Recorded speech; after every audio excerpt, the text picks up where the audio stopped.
নমস্কাৰ সকলোকে আগতীয়াকৈ ৰঙালী বিহুৰ শুভেচ্ছা জ্ঞাপন কৰিছোঁ আৰু বিহুৰ লগত সংগতি ৰাখি এটি স্বৰচিত কবিতা শুনাবলৈ লৈছোঁ।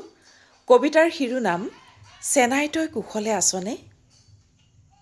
চেনাই তই কুশলে আছনে? অচিনা বাউলী বতাহজাকত উৰি গুচি গ'ল তোৰ ৰাঙলী বহাগীৰ জেতুকা পাতৰ দৰে সপোনটি। ক'ত জানো এৰি থৈ আহিলোঁ পিতাইৰ ডিঙিৰ গুটি ফুলৰ গামোচাৰ চানেকি। ক'ত জানো এৰি থৈ আহিলোঁ আয়ে বোৱা তিনিকঠীয়া মুগা ৰিহাৰ জপাতি। ক'ৰবাত শুনিছনে তোৰ চেনেহীৰ হিয়া ভগা মাত? চেনাই তই কুশলে আছনে? সোণগুটি গজোৱাৰ আলসুৱা হেঁপাহ ছিঙি নাঙলৰ শিৰলোৱা মাটিত ডোঙা পাতে শোকৰ নিথৰুৱা চকুলোৱে।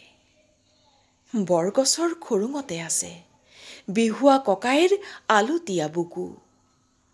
উদং পথাৰৰ জুইহেন বাকৰিত ছিগি পৰি আছে বিনন্দীয়া বিহুগীতৰ নিভজোৱা লেচেৰি। বল ৰহ তুই হুঁচৰিৰ চলেৰে খুৰুংবোৰ এবাৰ খুচৰি চাওঁগৈ। আপোন সুৰ এটি বিচাৰি পাওঁৱেই কিজানি তাত। ধন্যবাদ।